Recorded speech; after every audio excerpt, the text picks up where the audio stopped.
Donc alors, à quoi va servir cette évaluation?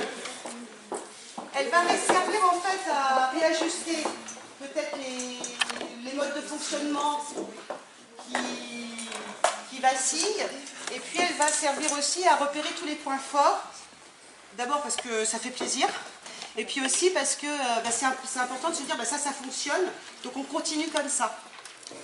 Alors, donc ça c'est pour vous. Pour moi, cette évaluation, en fait, elle va servir à évaluer l'accompagnement que j'ai mis en place, c'est-à-dire qu'est-ce qui a fonctionné et qu'est-ce que moi j'aurais pu faire mieux, en fait, et comment est-ce que je m'y prendrais si tout était à refaire. Donc je me suis basée sur les chartes, en fait, pour mener cette évaluation.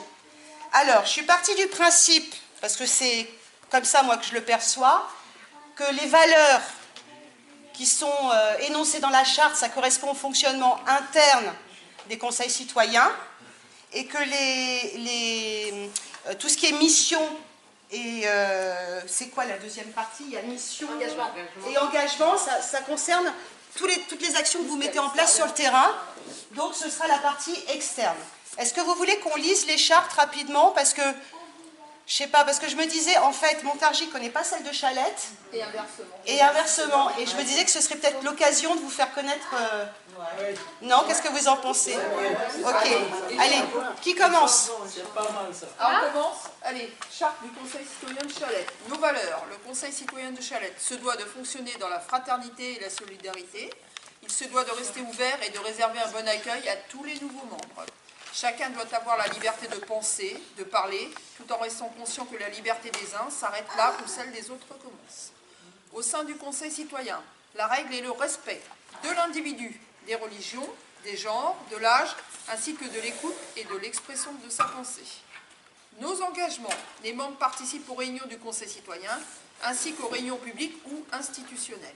Chacun participe également en fonction de ses possibilités aux différents projets mis en œuvre par le Conseil citoyen. Ils s'engagent à porter la parole des habitants et à faire remonter leurs besoins. Nos missions. Les membres vont à la rencontre des habitants. Ils s'efforcent d'être à leur écoute avec les moyens dont ils disposent. Ils lancent des projets qui répondent autant que faire se peut aux attentes et besoins des habitants. Ils apportent une voix laïque et apolitique dans les réunions publiques et institutionnelles. Donc, la charte du Conseil citoyen de Montargis. Nos valeurs. Le Conseil citoyen de Montargis est une association apolitique qui se réunit, écoute, échange, partage dans la solidarité et le respect de tous. Il œuvre en faveur de la cohésion sociale. Nos missions. Faire connaître le Conseil citoyen de Montargis aux habitants et associations des quartiers prioritaires de la politique de la ville afin de recueillir leurs idées, priorités, besoins, les impliquer, stimuler et défendre leurs initiatives, construire des projets avec eux, porter leur message auprès des élus. Nos engagements. Les membres du Conseil citoyen de Montargis participent régulièrement aux réunions. Ils s'engagent activement à construire en lien avec les habitants, les associations et les institutions.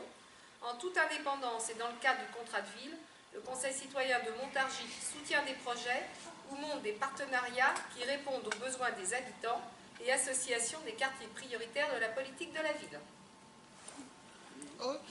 Donc, première question, qu'est-ce qui fonctionne vraiment bien dans notre groupe?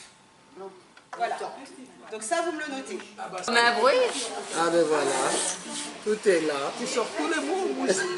Attention, hein. Tu lises de l'autre côté, hein. Tourne encore de l'autre côté. Voilà, elle tourne aussi. Bon, allez, on ramasse. Salut Théo. Dernière question. Comment surmonter ces obstacles? Comment nous organiser? Parce que vous avez identifié un certain nombre d'obstacles. La communication, tout ce qui est le droit du travail, les participations collectives,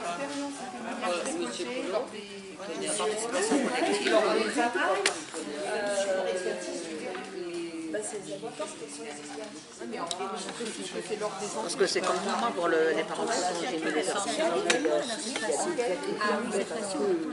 Mais vous pouvez tout mettre sur On est bénévole donc.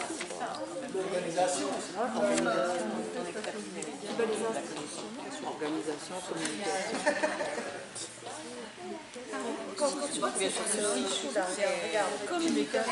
Pas encore un mètre.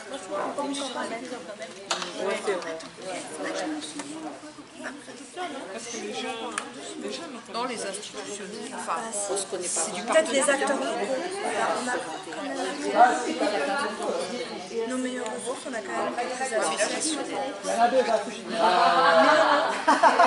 Alors moi je vais terminer. Alors j'ai bien évidemment je vais vous mettre tout ça au propre, je vais faire quelque chose, voilà. Mais a priori, voilà moi ce que j'ai perçu comme ça sur la première impression. Indépendamment des questions budgétaires, parce que elles sont, voilà, l'argent c'est le nerf de la guerre, hein, ça il n'y a pas à tortiller. En fait je pense que ce qui va être important l'année prochaine, c'est de communiquer sur les actions des conseils citoyens auprès des habitants, et ensuite de recruter plus de bénévoles.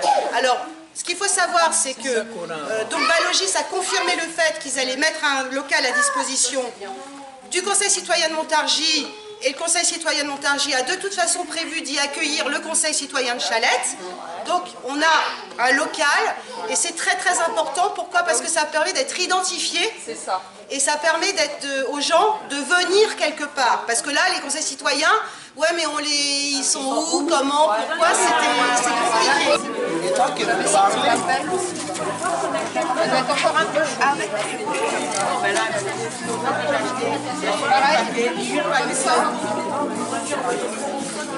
Il n'y a pas la fête. On varie là.